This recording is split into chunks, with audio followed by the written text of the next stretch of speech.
I went ahead and did some work here. Obviously, I put the ARP head studs in. And why head studs, you ask? No real reason, honestly. I don't really plan on boosting this engine. Maybe it's possible, but it just seemed like a good upgrade over the head bolts, as you can see over there. Just makes assembling a little bit easier, I guess. But yeah, they're all in to spec, hand tight. I think these two studs are a little bit longer than the others, or they stick out a little further. I'm not sure if that's supposed to be that way, but they won't go down any further, so by hand, obviously. So yeah, I think that's gonna be okay. I decided to just reuse the old head just the way that it is and not really mess around with it. Changing out the valve springs and stuff, I looked into it, and first of all, the valve springs and the caps are a different size on the Fusion, so they actually might not fit into these little what do you call it, tappet holes or whatever, receivers. So there's that. And then the valve springs are also a different size, and their spring rate is not really that much different from the Ranger. So even though these are old and tired and those are newer, I just decided not to mess with it and just sort of just leave things as the way they are. Alright, so set the head back on, pretty easy. Now I just need to tighten the stud bolts, the head stud bolts, to get it on there, and then put the cams back in and swap all the coolant stuff over. Make sure this tensioner works, because this is the tensioner out of the Fusion and it looks like it lines up, so that's good. So I can just reuse the Fusion tensioner, it goes on the same place. Hopefully won't leak. Hopefully it's not warped or anything. I don't think that it is, but yeah, time to do 60 foot-pounds on each of the head stud bolts. Alright, got the head on. Looking at it, I mean, I think it's sealing, not exactly sure. But it should seal, I guess. I guess I could turn it over and see what happens, but I'm just gonna do that later when it's all done. So now I'm gonna get the cams on, and this should go together pretty quickly after that.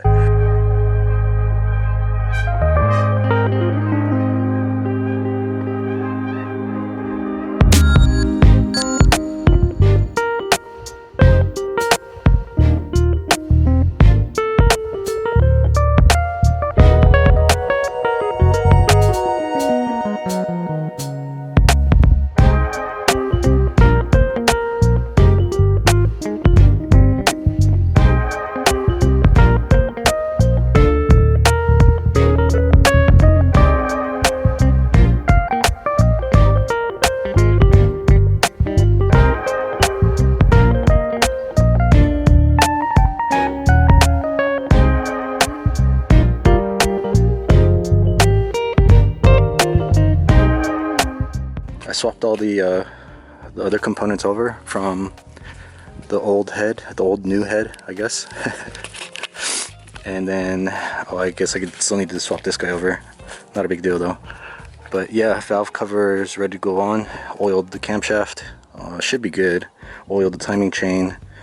I just gotta put some of the stuff back on the front here, which I think is just the crankshaft pulley. And that's really all about it, and then the speeds, or the crankshaft position sensor.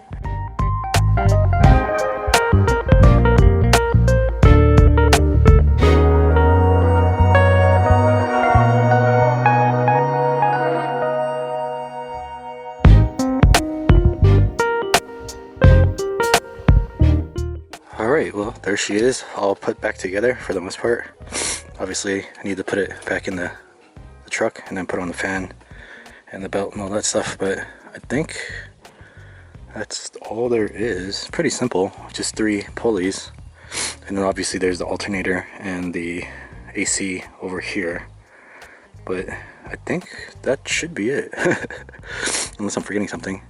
But yeah, got all the hoses and stuff hooked up here. Oh, I need to clamp this guy. Let's go ahead and do that real fast.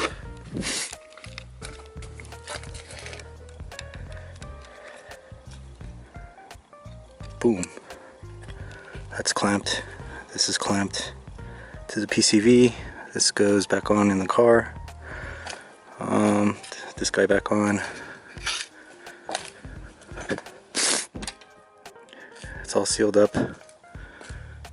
Got this stuff back here. I didn't change out the sensors actually, because the ones I ordered, they looked a little different. Like the plug was the same, but the shape of the sensor was different. It was like pointy, and then this one's more blunt. So, or maybe it was the other way around, I don't remember exactly. But I mean, it's just that the plastic's broken. The wiring is still good. So, whatever, I'm just gonna send it. I think it'll be fine.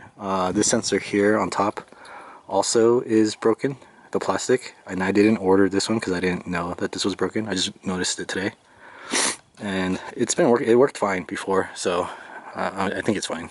Just the plastic around it is broken. The wires are still intact, so it should be fine. But yeah, looks like it's pretty much ready to go back in. I know I keep saying that, but I'm just double checking everything, you know what I mean, going as slow as I can. I actually had to take the valve cover back off to make sure that it didn't go out of timing when I set the crank pulley here. I believe this is set correctly. I mean, it was 90 degrees. The thing is, this thing shifted a little bit. I don't know, maybe it could be off, but it's pretty much there. So I think that's, call that good, hopefully. Might need to torque these just a little bit more. This pulley doesn't have holes in it, as you can see, so that's kind of a bummer. There's no way to really hold it. I held it by hand, and there's 3 bolts in it, so it shouldn't really come loose by itself, but you never know. I'm trying to decide whether or not I want to install the clutch with the engine off. It would be easier just I guess doing it, you know, out of the car, but then I would have to basically suspend it from the engine hoist, and then, you know, because I can't have the engine stand's kind of in the way, so it'd be hanging and I'd have to install it. I guess maybe I could get it started and then I can tighten it or something, at least get the flywheel on or something, kind of treat it like a, because I was thinking I could just install the clutch stuff in the truck, right, just like, you know, like a normal clutch replacement. But I guess I'll think about it. I'll probably clean up the transmission today, the rest of the day, so that it's ready to be put back together once I put the clutch in. I guess I'm putting the clutch in tomorrow, so I'll be dropping the engine back in the engine bay and putting on the clutch and reattaching the transmission, and hopefully I'd have to reattach the drive shaft and all that nonsense, and the cat, right? There's still a lot left.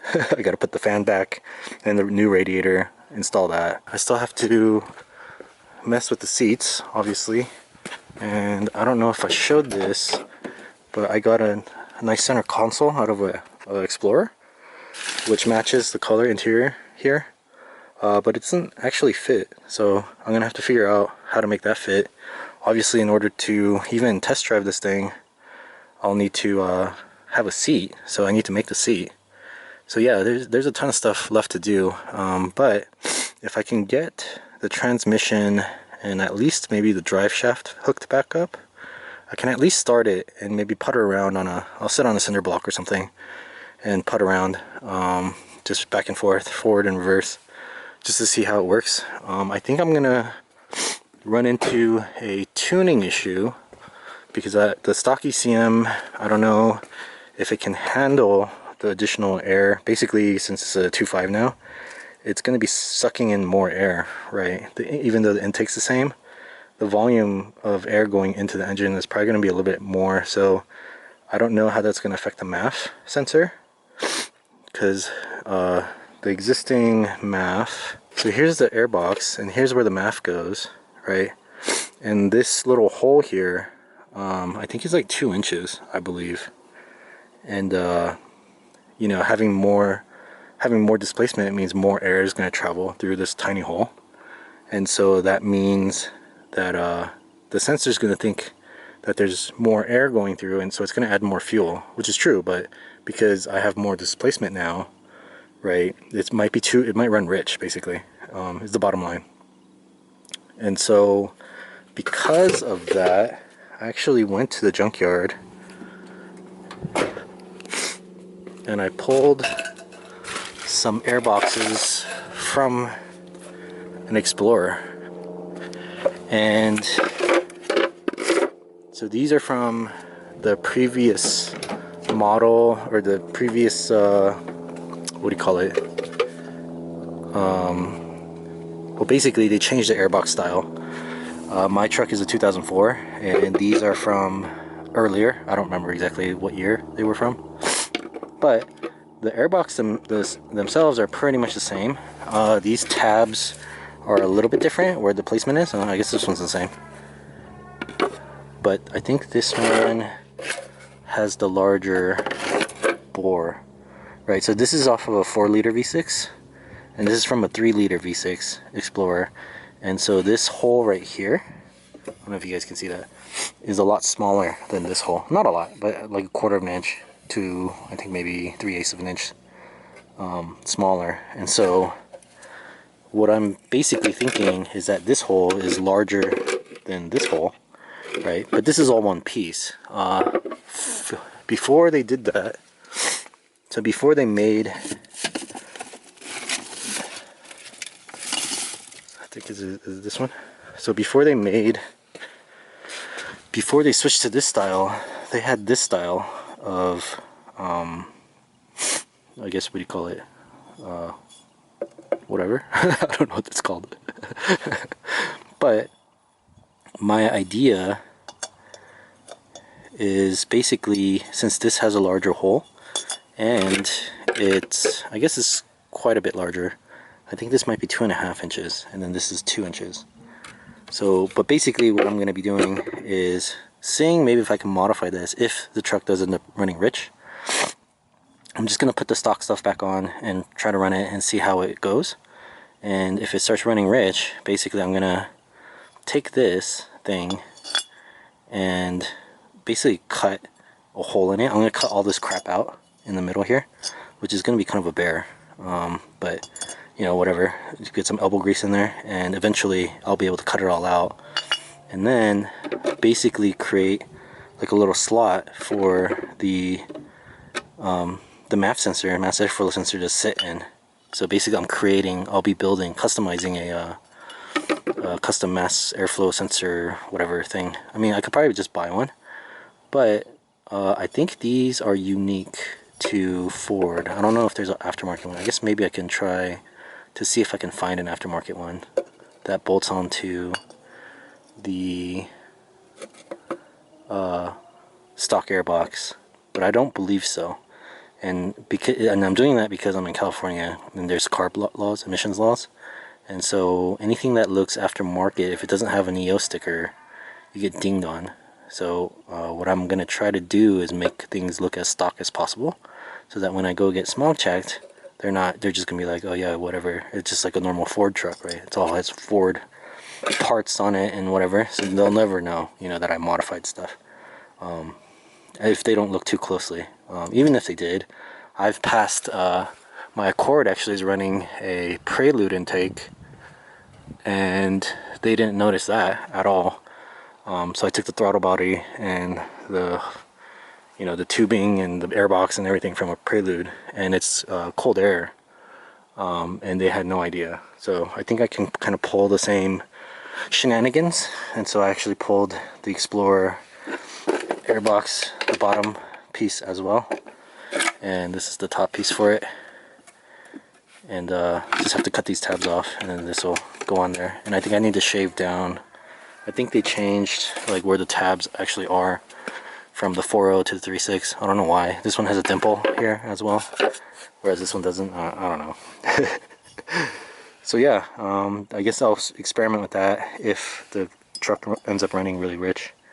So I guess stay tuned for that. I'll tell you if I need it. I guess first things first, talking too much about what I'm going to be doing rather than just doing it, right? But yeah, assembly is all done. Alright, thanks for watching.